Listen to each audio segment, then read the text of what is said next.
Hi and welcome back to another episode of Rick's Garage. So today we are going to be completely replacing the inner and outer CV joints.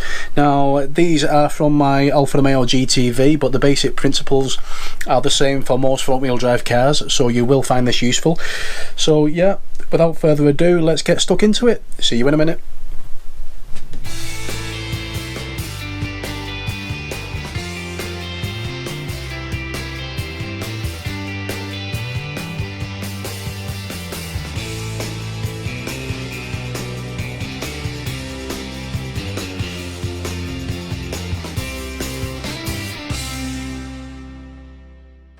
Okay, so the drive shafts. Now before we begin, it is worth mentioning that a lot of people do tend to buy complete drive shafts with the new joints attached. If you want to buy genuine ones, this is exactly how they come, as complete drive shafts. You can't buy the joints separately, genuine parts that is. But what I'm opting to do is completely rebuild them myself with aftermarket parts. Now to begin, I'm going to show you how to remove the inner drive shaft from the driver's side, and we do that by unbolting the flange nice and easy, and then it'll come apart, no problems at all. And once you do that, you will notice that the main part of the drive shaft, the outer part, is exactly the same as the passenger side. Now the passenger side is the one I'm going to dismantle first, so without further ado, let's roll VT and get on with it.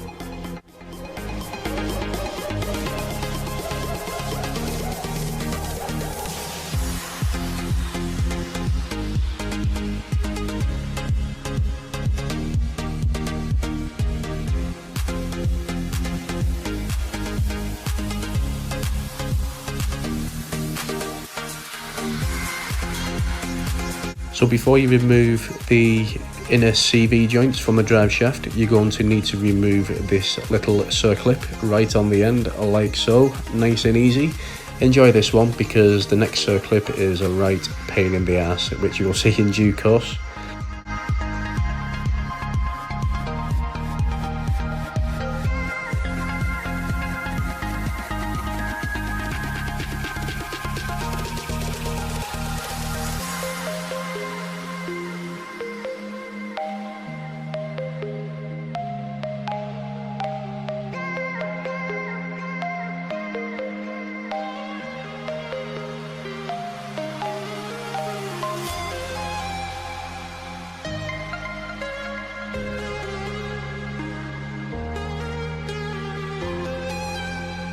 When removing the outer CV boot, I will strongly recommend cutting it off with a Stanley knife so you don't make a big oily mess all over your drive shaft when you're pulling it off.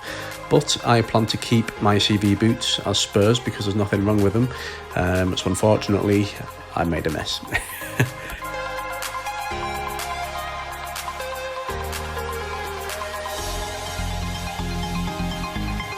Now we're on to that second spring clip.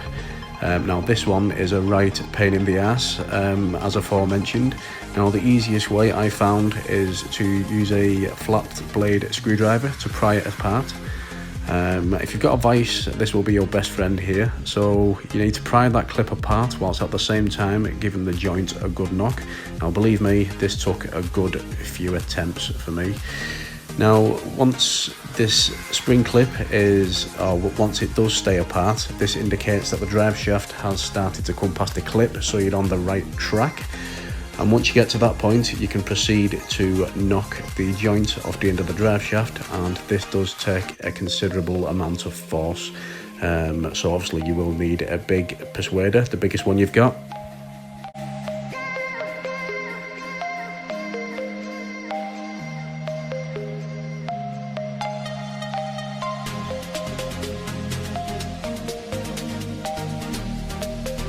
Okay, so now we've got the joints off the end of the drive shaft. You can now see that spring clip, where it's located, how it works. That is stuck in there. You can't remove it with the drive shaft in place.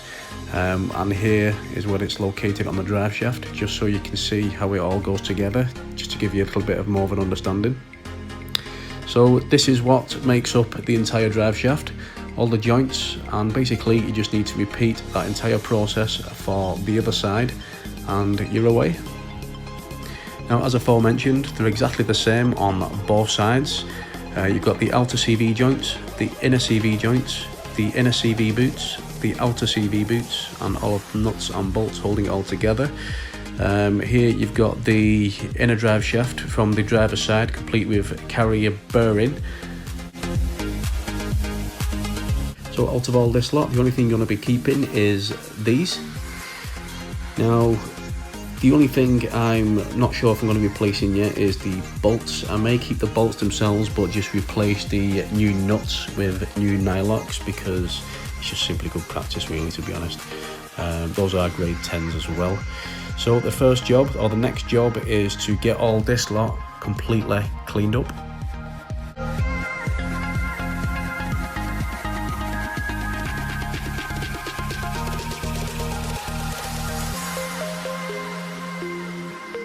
Now, when cleaning these drive shafts up, a lot of people may use a grinding wheel or a flappy wheel, but in this instance I chose to use a wire wheel because I want to remove as little metal as possible, really. I just want to remove the corrosion, and that's it.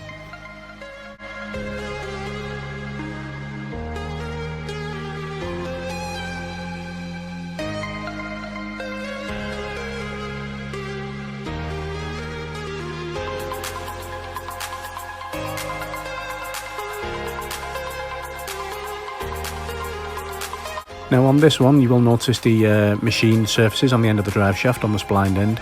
This is where the shafts go into the diff, and this is where the seals seal around the drive shaft, so you don't want to be attacking that. So I just do from where the CV boot starts and work backwards.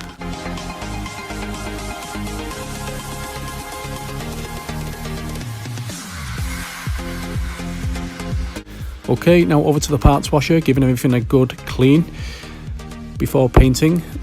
Now in my parts washer, I'm actually using the Built Amber Surfex HD degreaser. It's non-toxic, solvent free, and yet it works absolutely fantastically. I'm using a 50-50 mixture in here. Added benefits using this stuff in a parts washer: it is non-flammable.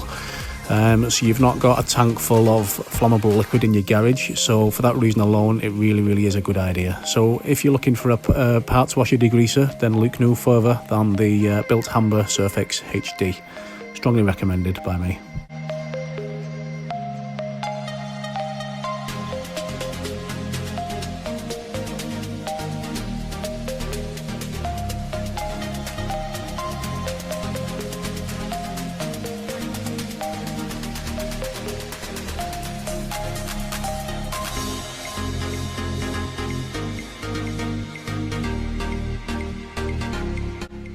Okay, now for painting all the drive shafts. Now I am aware I've already covered this process in my last video, but just for the purpose of this one I'm going to cover the process quickly. What I've done here is taped up the splined ends of the drive shafts, give everything one thin coat of the rust converter and primer, and then one coat of POR 15. Nice and easy, and the results are absolutely superb.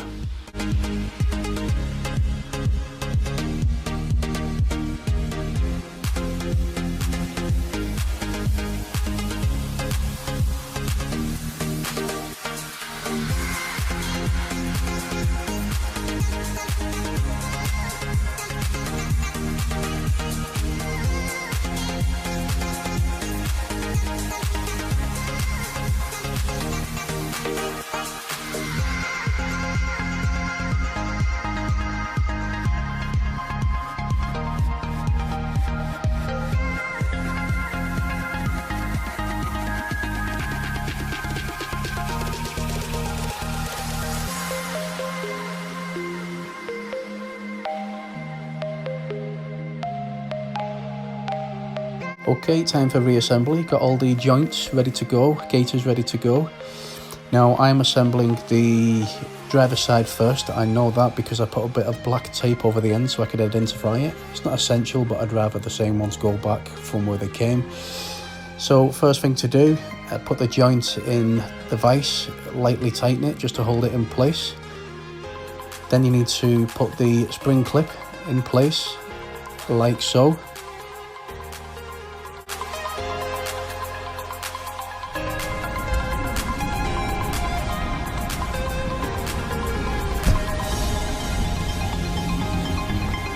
Okay, now applying the grease, what I prefer to do, there are lots of different methods out there, but I just apply the grease to each bearing, inside and outside, and then I completely pack full the cavity of the CV joint full of grease.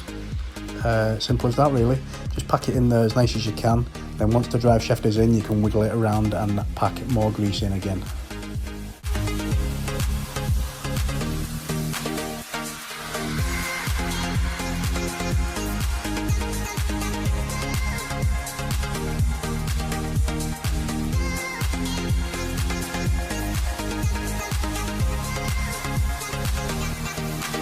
Okay, now when applying the drive shaft back in, you don't need to open the spring clip because the end of the drive shaft is tapered, so it will push it open itself. Give it a few whacks down and you will hear it, or should see it, clip into place, like so.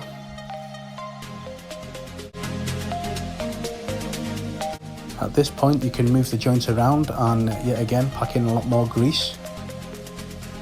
Wipe off a bit of excess. And I just apply a little bit of grease just to the boot, just to help it slip over the drive shaft. And you can also pack a lot more grease inside the boot as well, just for good measure. Bit of extra grease inside the boot, and don't forget the cavity of the CV joint is full of grease as well.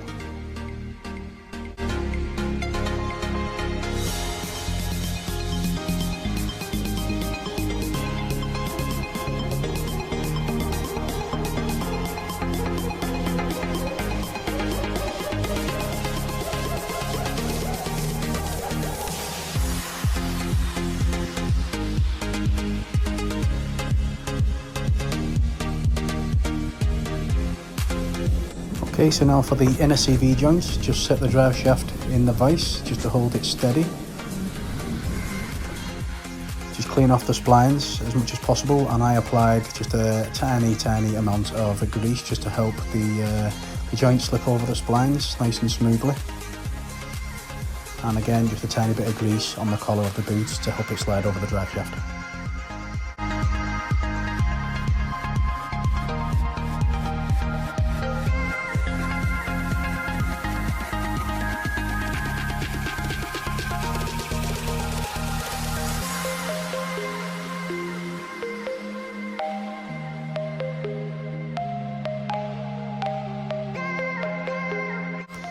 Now for this one, it is worth noting I'm not applying all the grease because my plan is to completely pack the joint with grease when it comes to fitting the car. But for now, just for assembly, this is what I'm doing. Just applied half of it. But the inside of the joint will be packed with grease just before I slide it over. Now you will notice that the splines are sided. One side the face is flat, the other side is tapered. Now it will go on both ways, but you'll know if you've got it on the wrong way because it won't slide on enough for you to put the circlip over the end.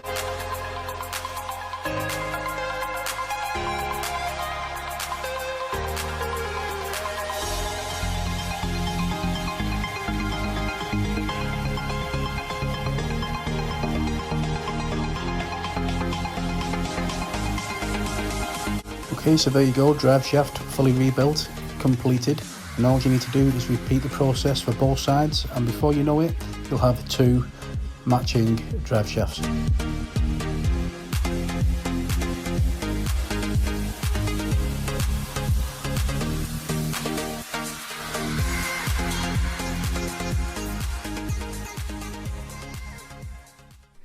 So there you go guys and girls, drive shafts completely rebuilt with new joints and the shafts themselves stripped and repainted.